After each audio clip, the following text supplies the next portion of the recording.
friends, welcome to saislifestyle.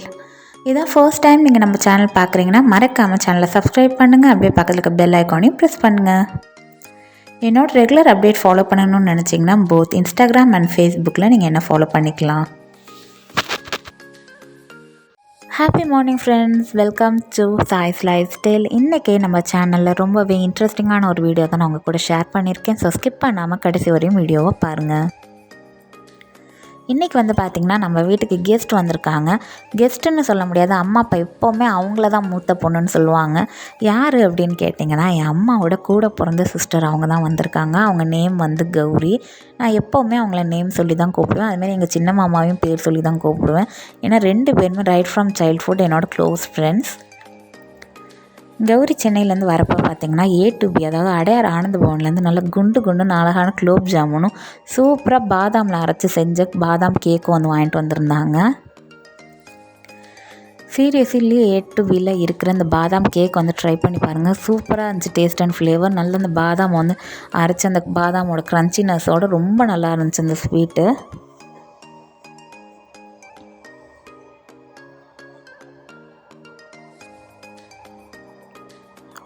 இப்போ upcoming வீக்கில் பார்த்திங்கன்னா என்னோடய பர்த்டே வருது. ஸோ என் பர்த்டேக்காக கிஃப்ட் கௌரி வாங்கிட்டு வந்திருந்தாங்க சென்னையிலேருந்து. அது என்னன்றது பார்க்கலான்னு தான் நான் ஓப்பன் பண்ணிகிட்ருக்கேன். எனக்கு எப்போவுமே storage containers, organisers, coffee mugs இதெல்லாம் டிஃப்ரெண்ட் டைப்ஸ் ஆஃப் கலெக்ஷன்ஸ், இதுமாதிரி கிளாஸ் வியர்ஸ் இதெல்லாம் டிஃப்ரெண்ட் கலெக்ஷன்ஸ் வீட்டில் வாங்கி வைக்கிறதுக்கு ரொம்ப பிடிக்கும். ஸோ எனக்கு இன்றைக்கி பர்த்டே கிஃப்டாக கௌரி அழகான செராமிக்கில் செஞ்ச ஒரு 2 பீஸ் ஆஃப் ஸ்டோரேஜ் கண்டெய்னர் தான் வாங்கிட்டு வந்திருக்காங்க. இது பார்த்திங்கன்னா அழகாக ரவுண்ட் ஷேப்பில் செராமிக்கில் ஆனது. நல்ல ஹேண்ட் பெயிண்டட் கலர்ஸில் அழகாக இருந்துச்சு பார்க்கவே. அதோட லிட் பார்த்திங்கன்னா கேப்சிகம் மேலே இருக்கும் பார்த்திங்களா, அந்த காம்பு, கேப்சிகமோட காம்பு அந்த மாதிரி ஷேப்பில் இருந்துச்சு. நம்ம ஏதாவது சால்ட்டு இல்லை பிக்கல் ஏதாவது ஸ்டோரேஜ் பண்ணுறதுக்கு யூசேஜ் பண்ணிக்கலாம். அதுக்காக ஒரு ஸ்டோரேஜ் கண்டெய்னர் தான் இது. எனக்கு ரொம்ப பிடிச்சிருந்துச்சு. தேங்க்ஸ் கௌரி. அம்மா புட்டு அப்புறம் இடியாப்பம் மாவு ரெடி பண்ணி காய விட்டுருந்தாங்க. எப்போவுமே புட்டு அண்ட் இடியாப்பம் மாவு வீட்டிலே தயாரித்து செய்கிறப்ப டேஸ்ட் சூப்பராக இருக்கும். சைமல்டேனியஸாக மார்னிங் டிஃபனுக்கு கௌரி இஞ்சி, பூண்டு, வெங்காயம் இதெல்லாம் கட் பண்ணி கொடுத்துட்ருந்தாங்க அம்மாவுக்கு. இன்றைக்கி பார்த்திங்கன்னா சூப்பரான ஒரு ரெசிப்பியும் அம்மா நமக்காக செஞ்சு காட்ட போகிறாங்க இந்த வீடியோவில். நான் சாமிக்கு கும்பிடலாம், சரி சாமிக்கு பூ பறிச்சிட்டு வந்துடலான்னு சொல்லிட்டு மாடிக்கு தான் வந்திருக்கேன். இன்றைக்கி மாடியில் பார்த்திங்கன்னா செம்பருத்தி, அரளி, சங்குப்பூன்னு விதமாக நிறைய பூக்கள் இன்றைக்கி பூத்துருந்துச்சு. ஸோ அதுலேருந்து கொஞ்சம் கொஞ்சமாக நம்ம பறித்து கொண்டு போய் சாமிக்கு வச்சு சாமி கும்பிடலாம். எனக்கு ரொம்ப பிடிச்ச பூ சங்குப்பூ. அது கலர் ரொம்ப அழகாக இருக்கும் பார்க்குறதுக்கு.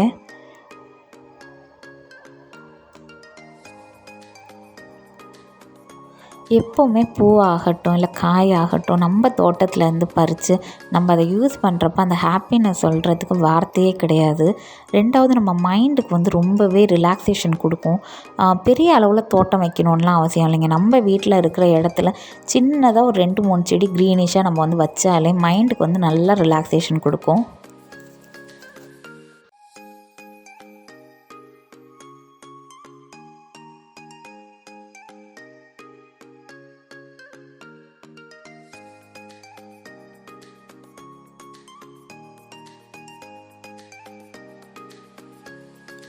அப்பா பார்த்திங்கன்னா வெளியே போகிறப்ப இந்த ஆரஞ்சு சொலை மிட்டாய் வாங்கிட்டு வந்திருந்தாங்க. இந்த மிட்டாய் 90s கிட்ஸ் எல்லாருக்குமே நல்லா தெரியும். அந்தளவுக்கு டேஸ்ட்டான ஒரு மிட்டாய்.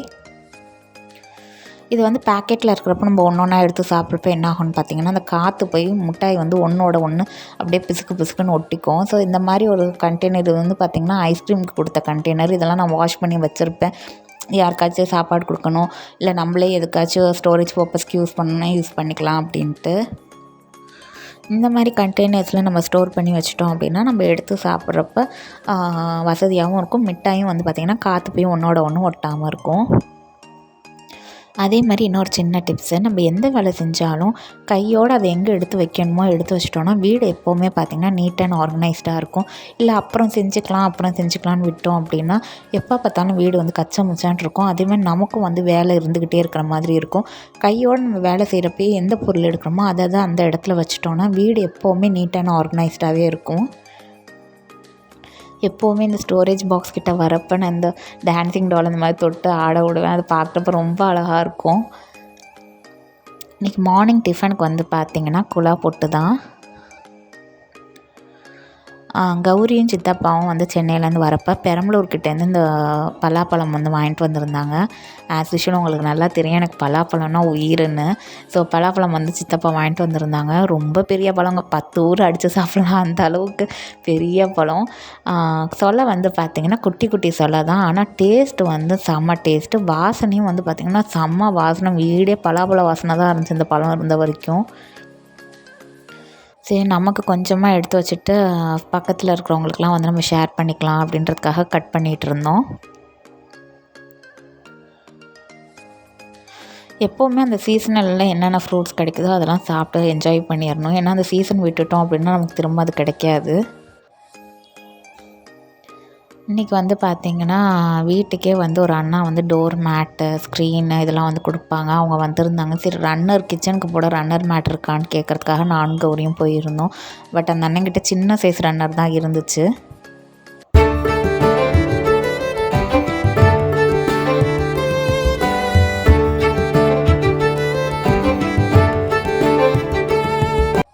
இன்றைக்கி வந்து அம்மா நமக்கு கேரட் கோலா எப்படி செய்கிறதுன்னு தான் செஞ்சு காட்ட போகிறாங்க. ஃபர்ஸ்ட் வந்து 5 கேரட் எடுத்து அந்த மாதிரி ரஃப்பாக சாப் பண்ணிக்கிட்டோம்.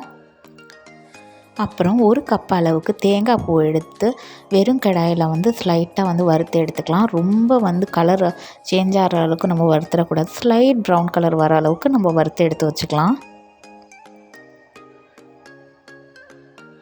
அப்புறம் அதே கடாயில் வந்து ஆயிலெலாம் எதுவும் ஆட் பண்ணக்கூடாது. கேரட்டை வந்து நல்லா துருவி இந்த மாதிரி அதையும் வந்து பச்சை வாசனை போகிற அளவுக்கு வறுத்து எடுத்து வச்சுக்கலாம். இந்த கோலாக்கு வந்து பார்த்திங்கன்னா எல்லாமே ட்ரை ரோஸ்ட் தான், எதுவுமே ஆயில் ஆட் பண்ணுறது கிடையாது. கேரட்டையும் நல்லா மிக்சியில் போட்டு துருவி இந்த மாதிரி எடுத்துகிட்டு அதையும் பச்சை வாசனை போகிற அளவுக்கு வறுத்து தேங்காயோட ஆட் பண்ணிக்கலாம்.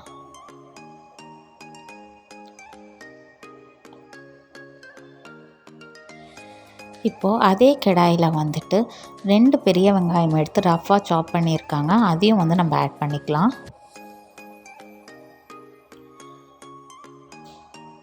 ஆனியனையும் வந்து வெறும் கடாயில் தான் வறுக்கணும். இப்போ ஒரு மிக்ஸி ஜாரில் வந்துட்டு 5 பல் பூண்டு, 2 துண்டு இஞ்சி வந்து ஆட் பண்ணிக்கலாம்.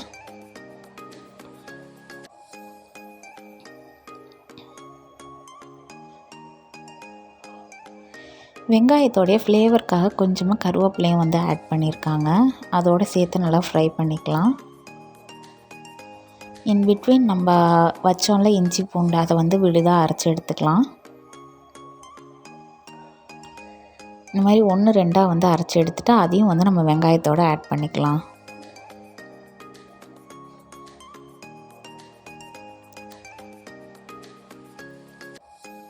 நல்லா இஞ்சி பூண்டு வாசனை வந்து வர வரைக்கும் நல்லா அந்த வெங்காயத்தோடு சேர்த்து வதக்கிக்கலாம்.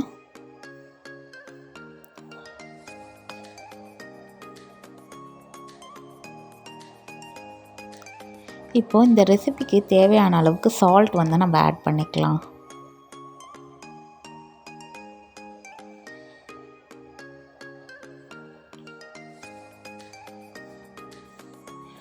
இப்போ நம்ம வதக்கி வச்சுருந்தோம்ல வெங்காயம், அதையும் வந்து கேரட்டோடு நம்ம வந்து சேர்த்துக்கலாம். இந்த கேரட் கோலா வந்து பார்த்திங்கன்னா நீங்கள் செஞ்சு கொடுத்தீங்கன்னா குழந்தைங்களாம் ரொம்ப விரும்பி சாப்பிடுவாங்க. நல்லா ஒரு கட்லெட் டேஸ்ட்டில் இருக்கும், ரொம்ப நல்லாயிருக்கும். நமக்கே வந்து ரொம்ப பிடிக்கும். ஏன்னா கேரட்லாம் வந்து பார்த்திங்கன்னா கேரட் பொரியல்லாம் நிறைய பேர் விரும்பி சாப்பிட மாட்டாங்க. ஸோ இந்த மாதிரி டிஃப்ரெண்ட்டான டேஸ்ட்டில் செஞ்சு கொடுத்தோன்னா குழந்தைங்களாம் ரொம்பவே என்ஜாய் பண்ணி சாப்பிடுவாங்க. இப்போ ஒரு சின்ன கடாயை எடுத்து வச்சுக்கலாம்.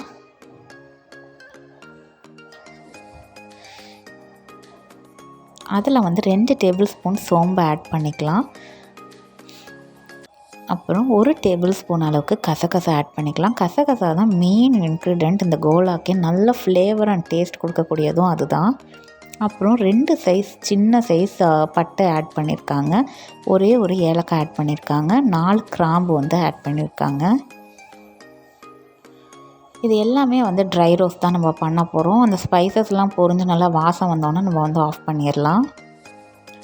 அது கூட மெயின் இன்க்ரீடியண்ட் ஒரு பெரிய டேபிள் ஸ்பூன் அளவுக்கு பொட்டுக்கடலையும் வந்து ஆட் பண்ணியிருக்காங்க.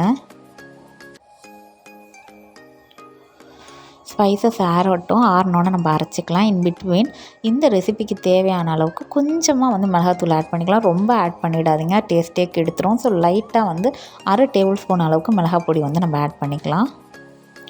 கூடவே ஒரு பிஞ்ச் வந்து மஞ்சத்தூளும் வந்து நம்ம ஆட் பண்ணிக்கலாம். இப்போ அந்த இஞ்சி பூண்டு விழுது அரைச்சோம்ல, அதே மிக்சியில் வந்துட்டு நம்ம ட்ரை ரோஸ்ட் பண்ணி வச்சுருந்த ஸ்பைசஸையும் ஆட் பண்ணி பொடியாக அரைச்சிக்கலாம்.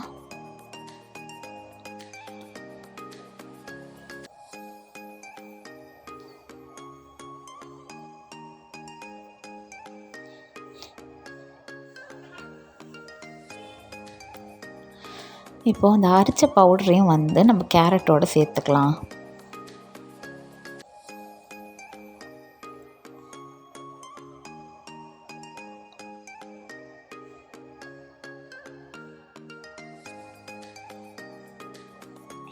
இப்போது இது எல்லாத்தையுமே வந்து நல்லா வந்து நம்ம மிக்ஸ் பண்ணிக்கலாம்.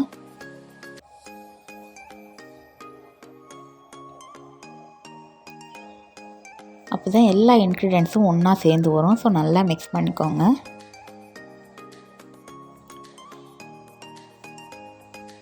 இப்போ கோட்டிங்காக ஒரு பவுலில் ஒரு சின்ன பவுல் அளவுக்கு வந்து மைதா மாவு வந்து நம்ம எடுத்துக்கலாம். மைதா மாவில் கொஞ்சோண்டு சால்ட் வந்து ஆட் பண்ணிக்கோங்க. நம்ம ஆல்ரெடி கேரட்டில் வந்து சால்ட் ஆட் பண்ணியிருக்கோம். ஸோ லைட்டாக ஆட் பண்ணிக்கோங்க. ஏன்னா மைதா மாவோட கோட்டிங் ஆட் பண்ணுறப்போ அப்போ தான் அந்த சால்ட்டு டேஸ்ட்டும் ஒன்று சேர்ந்து வரும். இப்போ கொஞ்சமாக தண்ணி விட்டு நல்லா வந்து டஃப்பான கன்சிஸ்டன்சிக்கு வந்து நம்ம பிசைஞ்சு வச்சுக்கலாம் மாவை. ரொம்பவும் தண்ணியாக இருக்கக்கூடாது, ரொம்பவும் திக்காக இருக்கக்கூடாது. ஸோ மீடியம் கன்சிஸ்டன்சியில் இருக்கிற மாதிரி நம்ம வந்து மிக்ஸ் பண்ணிக்கலாம். ஸோ கொஞ்சம் கொஞ்சமாக தண்ணி ஊற்றுங்க. அட்லீஸ்ட் ரொம்ப தண்ணி ஊற்றிட்டிங்கன்னா ரொம்ப தண்ணியாக போயிடும் மாவு. அப்புறம் எண்ணெய் வந்து பிடிக்க ஆரம்பிச்சிடும்.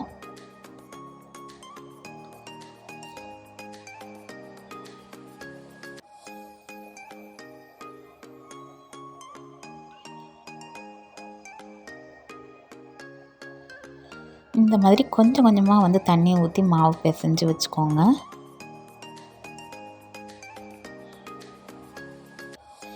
எந்த லம்ப்ஸும் வந்து மாவில் இருக்கக்கூடாது. ஸோ அந்த அளவுக்கு அந்த மாதிரி கன்சிஸ்டன்சியில் வந்து நம்ம மிக்ஸ் பண்ணிக்கலாம். இப்போ ஒரு கடாயில் வந்து ஆயில் வந்து ஹீட் பண்ணிக்கலாம். ஆயில் வந்து ஹீட் ஆனதுக்கப்புறம் நம்ம வந்து இந்த கேரட்டை வந்து மிக்ஸ் பண்ணி வச்சுருந்தோம்ல இன்க்ரீடியன்ட்ஸோடு, அதை வந்து கொஞ்சமாக கையில் எடுத்து கோலா ஷேப்பில் வந்து பிடிச்சிட்டு இந்த மைதா மாவில் டிப் பண்ணி அந்த எண்ணெயில் வந்து நம்ம போட்டுடலாம்.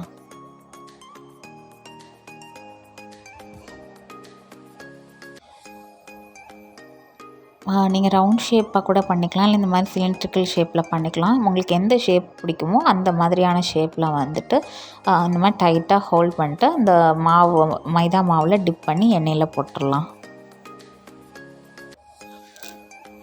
மாவு வந்து பார்த்திங்கன்னா இந்த கன்சிஸ்டன்சியில் இருக்கும். அப்போ தான் வந்து எண்ணெய் வந்து ரொம்ப பிடிக்காமல் இருக்கும். அதே மாதிரி எப்போவும் கோலாலாம் எண்ணெயில் போட்ட உடனே வந்து கரண்டி வச்சு திருப்பக்கூடாது. கொஞ்சம் ஒரு 1 or 2 மினிட்ஸ் வந்து விட்டுறணும். அதுக்கப்புறம் தான் கரண்டி வச்சு ஸ்லைட்டாக வந்து நம்ம திருப்பி விடணும். உடனே கரண்டி போட்டு திருப்பினீங்கன்னா எண்ணெயில் வந்து எல்லாமே பிரிஞ்சு வந்துடும்.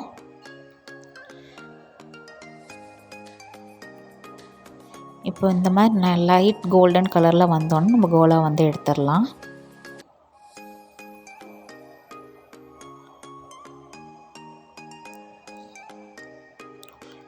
நல்ல வெளியே கிறிஸ்பாகவும் உள்ளுக்குள்ளே அந்த கேரட் டேஸ்ட்டோட ரொம்ப சூப்பராக இருக்கும் அந்த கேரட் கோலா. கண்டிப்பாக நீங்களும் வந்து இந்த கேரட் கோலா வந்து ட்ரை பண்ணி பார்த்துட்டு எப்படி இருக்குன்னு சொல்லிட்டு கமெண்ட்டில் வந்து சொல்லுங்கள்.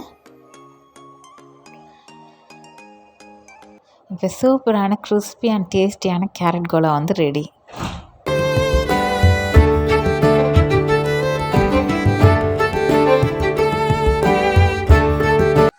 இன்றைக்கி லன்ச் வந்து பார்த்திங்கன்னா சாமை சாதம், பொடி பாவக்காய் குழம்பு, அப்புறம் நம்ம செஞ்ச கேரட் கோலா, அப்புறம் மாங்காய் பச்சடி. இதுதான் வந்து இன்னையோட லன்ச் மெனு.